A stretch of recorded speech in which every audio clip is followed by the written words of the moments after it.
لیکن ایک تمثیل کے پیرائے میں سمجھایا لو انزلنا ھذا القرآن علی جبل لرأیتہ خاشعا متصدعا من خشیۃ اللہ وتلک الامثال نضربها للناس لعلهم يتفکرون۔ اگر ہم نے اس قرآن کو کسی پہاڑ پر اتار دیا ہوتا تو تم دیکھتے کہ وہ دب جاتا اور پھٹ جاتا اللہ کے خوف سے۔ اور یہ مثالیں ہیں جو ہم لوگوں کے لیے بیان کرتے ہیں تاکہ وہ غور کریں، تدبر کریں، سمجھیں۔ ما لا یدرک کلہ لا یترک کلہ، اگرچہ بتمام و کمال عظمت قرآن کا فہم ان کے لیے ممکن نہیں ہے، لیکن کسی درجے میں تو کچھ انعکاس اس کا ہو جائے، کچھ اندازہ ہو جائے، انسان اپنی ذہنی سطح کے اعتبار سے اس کی مناسبت سے کسی درجے میں عظمت قرآن کا اندازہ کر لے تو اللہ تعالیٰ کے ان الفاظ کو سامنے رکھے لو انزلنا ھذا القرآن علی جبل لرأیتہ خاشعا متصدعا من خشیۃ اللہ۔ اب اس آیت کو سمجھنے کے لیے سورہ اعراف کی آیت نمبر 143 کو سمجھنا ہوگا، اسی اصول کے تحت کہ القرآن یفسر بعضہ بعضا، قرآن کا ایک حصہ دوسرے حصے کی تشریح کرتا ہے۔ وہاں یہ واقعہ بیان ہوا ہے کہ حضرت موسیٰ علیہ السلام کو جب اللہ تعالیٰ نے کوہ طور پر طلب فرمایا 30 راتوں کے لیے، جس میں بعد میں 10 کا اضافہ کر کے وہ ایک 40 رات کا ایک کورس بنا، دن رات، اس موقع پر جو مخاطبہ الہی، مکالمہ الہی سے مشرف ہوئے حضرت موسیٰ علیہ السلام، تو ان کی آتش شوق بھڑکی اور انہوں نے بڑی جرأت کر کے یہ درخواست کر دی رب ارنی انظر الیک، پروردگار مجھے اپنا دیدار بھی عطا فرما، مجھے موقع عنایت فرما، میں تجھے دیکھ سکوں۔ یہ ان کی وہ آتش شوق کا مسئلہ ہے، لیکن جواب کیا ملا؟ لن ترانی، تو مجھے ہرگز نہیں دیکھ سکتے، ولکن انظر الی الجبل فإن استقر مکانہ فسوف ترانی۔ لیکن ظاہر بات ہے کہ حضرت موسیٰ علیہ السلام کو بات سمجھانے کے لیے کچھ مشاہدہ بھی کرانا تھا۔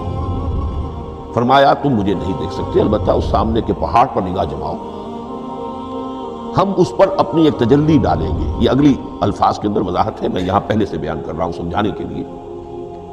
اگر وہ پہاڑ ہماری اس تجلی کو، تجلی کسے کہتے ہیں؟ جلا، روشنی، تو اللہ تعالیٰ کی طرف سے وہ خاص اس کے نور کا جب پرتو ہوتا ہے کسی شے پر تو وہ اس کی تجلی ہے۔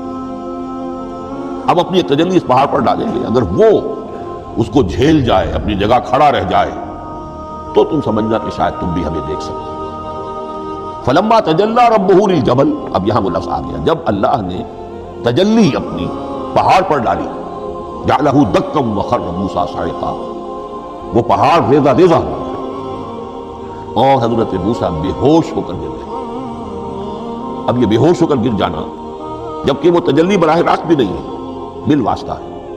مشاہدہ جو کر رہے حضرت موسیٰ وہ بالواسطہ ہے، تجلی پہاڑ پر ہے، لیکن یہ کہ اس کا بھی بالواسطہ اس کا جو ہوا ہے، اس کی جو تاثیر ہوئی حضرت موسیٰ علیہ السلام پر کہ وہ اس کی تاب نہ لا سکے اور بے ہوش ہو کر گر گئے۔ یہاں سے یہ بات سمجھ میں آتی ہے کہ یہ تجلی یہ ذات باری تعالیٰ تھی جس نے کوہ طور کو جلا کر بھسم کر دیا یا ٹکڑے ٹکڑے کر دیا، ریزہ ریزہ کر دیا۔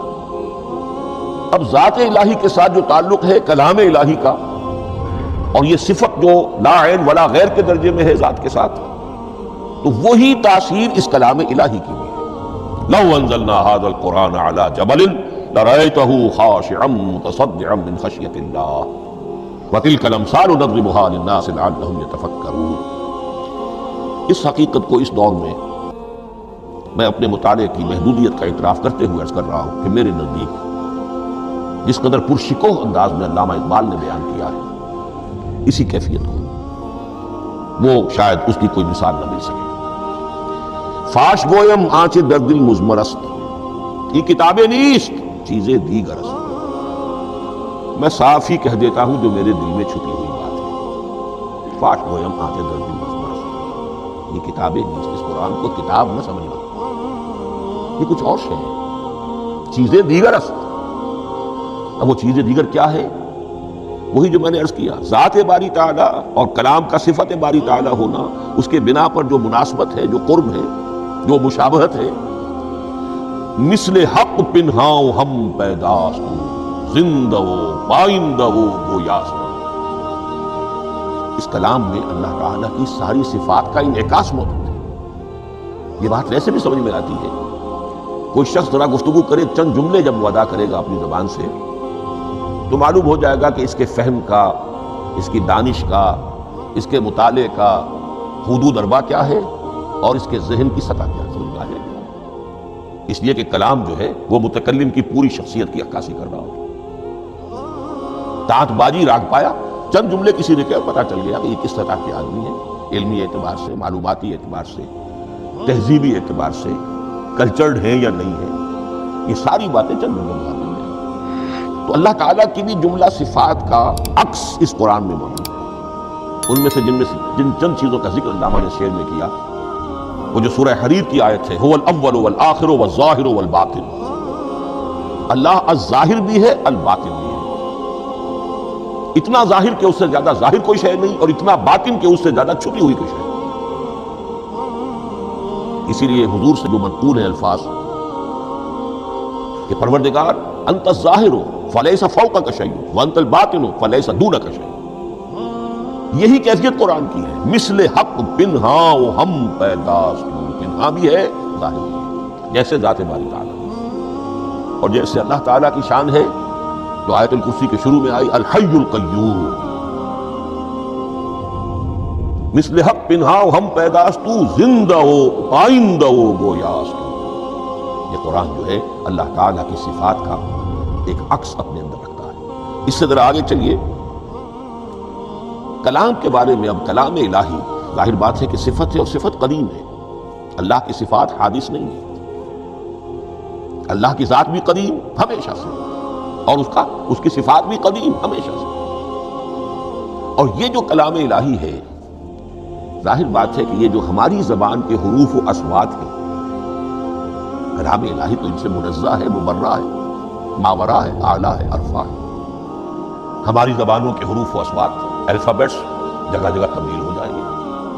انگریزی کے کچھ اور ہیں، اردو کے کچھ اور ہیں، عربی کے کچھ اور ہیں. کلام الہی ان تمام سے آگاہ، عرفہ، منزہ اور مبرہ ہے. یہ کلام الہی جب بھی نازل ہوا ہے، ظاہر بات ہے حضرت موسیٰ پر اگر کتاب اتاری گئی وہ بھی علم الہی سے آئی، لیکن وہ عبرانی زبان میں آئی. حضرت عیسیٰ علیہ السلام پر انجیل اتاری گئی، ہم یقین سے نہیں کہہ سکتے، دو میں سے کسی ایک زبان میں اتاری گئی ہوگی، یا عبرانی ہوگی، اس لیے کہ شام کے جس علاقے میں، فلسطین کے جس علاقے میں ان کی پیدائش ہوئی اور جہاں وہ دعوت و تبلیغ کے لیے گھومتے رہے، اس کے عوام کی زبان تھی آرامی اور خواص کی زبان تھی عبرانی. تو یا تو وہ بھی تورات کی طرح عبرانی ہی میں نازل ہوئی تھی یا آرامی میں ہوگی. لیکن اب کوئی نسخہ نہ ہیبریو کا، کوئی قدیم نسخہ دنیا میں موجود ہے، نہ آرامی کا. جو سب سے پرانا نسخہ ملتا ہے انجیل کا، وہ اس کا ترجمہ ہے، لیٹن زبان کا ترجمہ ہے یا گریک ترجمہ ہے، اصل کوئی نہیں. بہرحال جب وہ کلام الہی محمد رسول اللہ پر نازل ہوا، اب اس نے حروف و اصوات کا وہ جامہ پہنا کہ جو عربی زبان کے ہیں. یہی وجہ دیکھیے، میں نے جو آیت سورہ حامیم، یہ جو سلسلہ سور ہے اس میں سے سورہ زخرف کی آیت جو میں نے آپ کو سنائی، حامیم والکتاب المبین انا جعلناہ قرآنا عربیا لعلکم تعقلون. ہم نے بنا دیا ہے اپنے اس کلام کو قرآن عربی، اس کو عربی حروف و اصوات کا جامہ ہم نے پہنا دیا ہے. انا جعلناہ قرآنا عربیا لعلکم تعقلون، کہ چونکہ مخاطب اول جو قوم تھی امیین، ان کی زبان عربی تھی، لعلکم تعقلون، تاکہ تم اس کو سمجھ سکو. اب اس سے آگے چلیے. اصل قرآن مجید کے 3 مقامات سے معلوم ہوتا ہے. اصل قرآن اللہ کے پاس ہے. یہ قرآن جو ہمارے پاس ہے، مصحف ہے، مصحف عثمان رضی اللہ تعالی عنہ، یہ اس قرآن کی مصدقہ نقل ہے. اصل قرآن کہاں ہے؟ ایک جگہ فرمایا بل ہوا قرآن مجید فی لوح محفوظ، لوح محفوظ میں ہے اصل قرآن.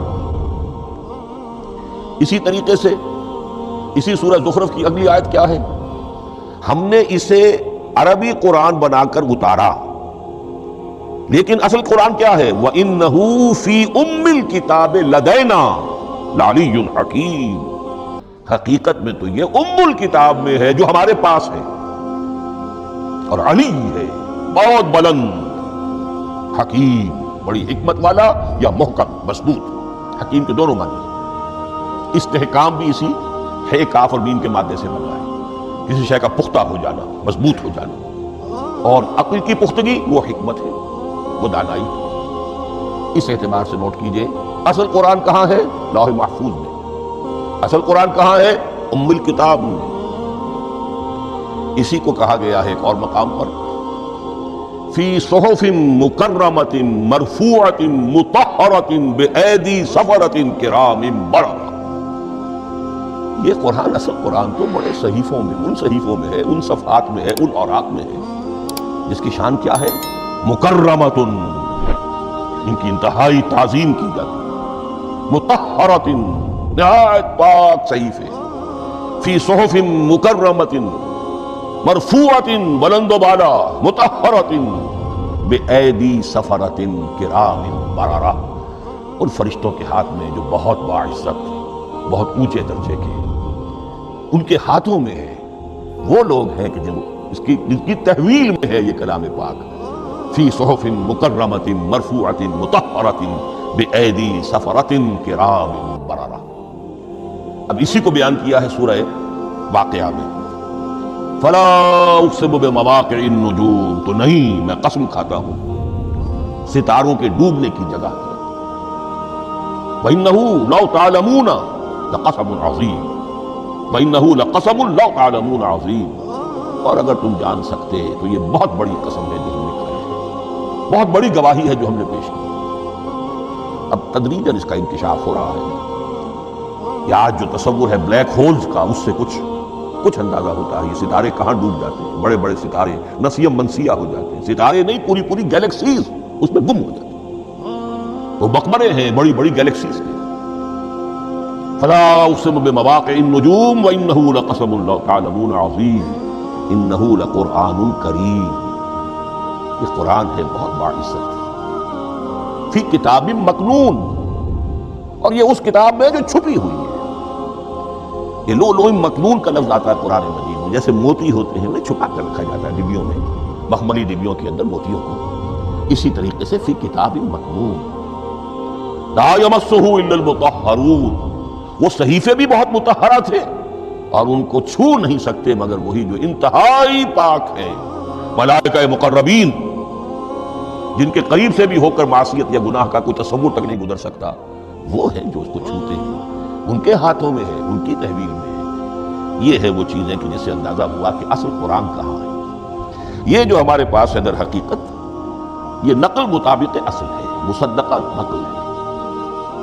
اب اس میں آپ سے عرض کر دوں کہ ایک بہت خوبصورت بات ہمیں جو ملتی ہے، تورات میں جو استثناء، جو صفر استثناء ہے، ڈیوٹرانومی، اس کے 18ویں باب میں 18ویں اور 19ویں آیات جو ہیں اس میں ذکر موجود ہے، میں ان کے لیے انہی کے بھائیوں میں سے تیری مانند ایک نبی برپا کروں گا۔ اللہ تعالیٰ کلام فرما رہے ہیں یہاں حضرت موسیٰ علیہ السلام سے، آج بھی موجود ہے اولڈ ٹیسٹمنٹ، ڈیوٹرانومی یا کتاب استثناء، صفر استثناء، اس کا 18واں باب، اس کی 18ویں اور 19ویں آیات جب چاہے جا کر لیں۔ میں ان کے لیے ان کے بھائیوں ہی میں سے تیری مانند ایک رسول اٹھاؤں گا، میں ان کے لیے انہی کے بھائیوں میں سے تیری مانند ایک نبی برپا کروں گا اور اپنا کلام اس کے منہ میں ڈالوں گا، اور جو کچھ میں اس سے کہوں گا وہی وہ ان سے کہے گا۔ یہ ہے جو پیشین گوئی ہے محمد رسول اللہ صلی اللہ علیہ وسلم۔ اور یہاں وہ فرق واضح کر دیا گیا، اے موسیٰ تم سے تو یا تو ہم نے کلام کیا ہے یا تمہیں جو کتاب دی ہے وہ لکھی ہوئی دی ہے، لیکن جو نبی تیری ہی مانند میں برپا کروں گا۔ اب اس میں بھی نوٹ کرنے کی بات ہے کہ حضرت موسیٰ کے مشابہ نبی اکرم صلی اللہ علیہ وسلم کے سوا کوئی نبی نہیں۔ صاحب کتاب وہ بھی تھے، صاحب کتاب محمد بھی ہے، صاحب امت وہ بھی تھے اور صاحب امت محمد رسول اللہ تیری مانند۔ صاحب شریعت، حضرت عیسیٰ صاحب شریعت نہیں تھے، شریعت موسوی ہی کو نافذ کرنے کے لیے آئے تھے، ان کی حیثیت دین موسوی کے مجدد کی تھی۔ ایسے نبی تھے، اللہ کے فضل و کرم سے نبی تھے، اس میں کوئی شک نہیں، رسول تھے، لیکن یہ کہ ان کے کام کی نوعیت کیا تھی، اس لیے کہ کوئی نئی شریعت لے کر نہیں آئے۔ اب بھی انجیل میں الفاظ موجود ہیں، don't think I have come to destroy law, جو موزائک لا جسے یہ کہتے ہیں، شریعت موسوی، وہ تم پر نافذ رہے گی، تم اس کی پابندی کرو، کیونکہ صاحب شریعت رسول یا موسیٰ یا محمد صلی اللہ علیہ وسلم علیہ السلام، تو میں ان کے بھائیوں میں سے، اب بھائی کون ہوں گے؟ بات ہے بنی اسرائیل، ان کے کزنز کون ہیں؟ بنی اسماعیل. بنی اسرائیلی تو جو بھی نبی ہے وہ انہی میں سے ہے، ان کے بھائیوں میں سے. تو بھائی تو ہوگا، ان کا کزن ہوگا، اور وہ کون ہے؟ بنی اسماعیل. تو ان کے بھائیوں میں سے گویا کہ غیر اسرائیلی جو ان کے قریب ترین قرابت دار ہوں گے وہ بنی اسماعیل. تیرے مانند صاحب شریعت نبی میں برپا کروں گا، لیکن اس پر جو میرا کلام اترے گا وہ کس شکل میں اترے گا؟ میں اپنا کلام اس کے منہ میں ڈالوں گا، اور پھر وہ جو کچھ کہے گا وہ وہی کہے گا جو میں نے کہا ہے. اب اس کے حوالے سے ایک بہت اہم بات سمجھ لیجئے، قرآن مجید کے دو اہم مقامات کی وضاحت اس سے ہو جائے گی. یہ کلام اللہ، قرآن مجید میں اس کو قول جبرائیل بھی کہا گیا ہے. کلام اللہ حضرت جبرائیل کے ذریعے سے جب ادا ہوا ہے تو قول جبرائیل ہے، اور پھر جب وہ محمد الرسول اللہ کی زبانی ادا ہوا تو قول رسول ہے، قول محمد ہے صلی اللہ علیہ وسلم. یہ قول اللہ بھی ہے، قول جبرائیل بھی ہے، اور قول محمد بھی ہے بیک وقت. یہ بات دیکھیے سورۃ تکویر، اذا الشمس کورت، انہ لقول رسول کریم ذی قوۃ عند ذی العرش مکین مطاع ثم امین وما صاحبکم بمجنون. یہ یہاں پر حضرت جبرائیل کا ذکر ہو رہا ہے. وما ہوا بقول شیطان الرجیم. محمد تک اس قرآن کو لانے والا تو وہ بلند پائے کا فرشتہ ہے، یہ کوئی شیطان رجیم نہیں ہے. اس لیے کہ مکے والوں نے کہہ دیا تھا ہو سکتا ہے کوئی بدروح آئی ہو محمد پر، اور اس بدروح نے کوئی الٹی سیدھی بات سکھا دی ہو. نہیں، انہ لقول رسول کریم. یہاں رسول کریم کون ہے؟ حضرت جبرائیل. انہ لقول رسول کریم ذی قوت عند ذی العرش مکین، بڑی قوت والا اور جس کا بڑا اونچا مقام اور مرتبہ ہے عرش والے کے قریب. ذی قوت عند ذی العرش مکین مطاع ثم امین. وہ فرشتوں کے مطاع ہیں، فرشتے ان کی اطاعت کرتے ہیں، فرشتوں کے سردار ہیں، اور پھر ساتھ ہی پورے امین ہیں. جبرائیل امین یہ ہم لفظ استعمال کرتے ہیں. اور اس کے بعد آگے جا کے فرمایا وما ہوا بقول شیطان الرجیم. یہ کسی شیطان ایک رجیم کا قول نہیں ہے. اب یہاں اس سورہ تکویر میں قرآن کو قول جبرائیل کہا، لیکن سورۃ الحاقہ میں چلیے اس کے آخر میں آتا ہے انہ لقول رسول کریم وما ہوا بقول شاعر قلیلا ما تؤمنون ولا بقول کاہن قلیلا ما تذکرون تنزیل من رب العالمین. یہاں اب رسول کریم سے مراد محمد رسول اللہ صلی اللہ علیہ وسلم. یہ کسی شاعر کا قول نہیں ہے، کسی کاہن کا قول نہیں ہے. یعنی جس کے زبانی یہ قرآن لوگوں کے سامنے آ رہا ہے. جبرائیل کا قول ہو کر تو محمد پر نازل ہوا صلی اللہ علیہ وسلم، لیکن اب لوگوں کے سامنے وہ قول محمد بن کر آ رہا. انہ لقول رسول کریم وما ہوا بقول شاعر قلیلا ما تؤمنون ولا بقول کاہن قلیلا ما تذکرون تنزیل من رب العالمین. تو قرآن مجید کلام اللہ ہے، پھر وہ قول جبرائیل بنا جب جبرائیل نے آ کر محمد کو سنایا، اور پھر وہ قول محمد بنا جب محمد کی زبان مبارک سے لوگوں نے اسے سنا، اہل عرب نے سنا، اور پھر بات پھیلتی چلی گئی. اب آخری بحث اس موضوع پر جو ہے وہ یہ ہے، کلام الہی کی 3 صورتیں ہیں جو قرآن مجید میں سورہ شورى کی آیت نمبر 51 میں بیان ہوئی. وما كان لبشر ان يكلمه اللہ. کسی بشر، کسی انسان کی یہ حیثیت نہیں ہے، مقام نہیں ہے کہ اللہ اس سے کلام کرے. یہ نہیں کہا کہ اللہ کے لیے ممکن نہیں ہے، نہیں، اللہ کے لیے تو ہر شے ممکن ہے، لیکن کسی بشر کا یہ مقام نہیں ہے کہ اللہ اس سے کلام کرے. مخلوق ہے، بشر ہے. ما كان لبشر ان يكلمه الله الا اب 3 شکلیں، الا وحیا او من وراء حجاب او يرسل رسولا فيوحي باذنه ما يشاء انه علی حکیم. 3 صورتیں ہیں کلام الہی کی. یا تو براہ راست اللہ وحی کرتا ہے بغیر کسی فرشتے کی درمیان میں ذریعہ بنائے، اسی کا نام الہام ہے، اسی کا نام تحدیث ہے. یہ غیر نبی کے ساتھ بھی ہوتا ہے. حضور نے فرمایا ہر نبی کی امت میں محدث ہوتے تھے جن سے اللہ کلام کرتا تھا، اور میری امت کا محدث عمر ہے رضی اللہ تعالی. محدث نہیں، محدث کے معنی ہے علم حدیث کا ماہر.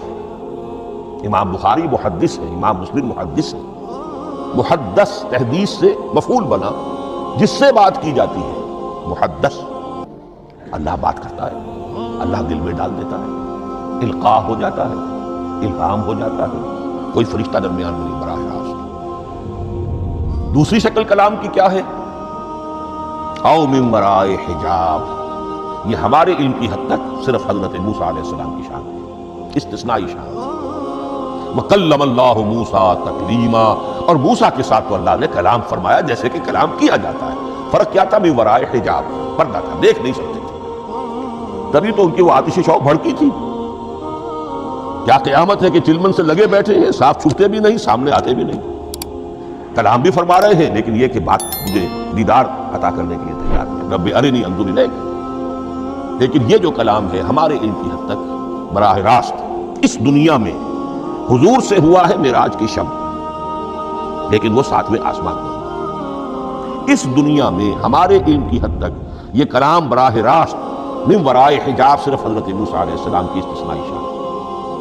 اور تیسرا ہے او یرسل رسولا فیوحی باذنہ ما یشاء، یا تیسری صورت یہ کہ اللہ کسی پیغامبر کو بھیجتا ہے جو وحی کرتا ہے جو اللہ چاہتا ہے۔ یہ تیسری شکل ہے وحی کی۔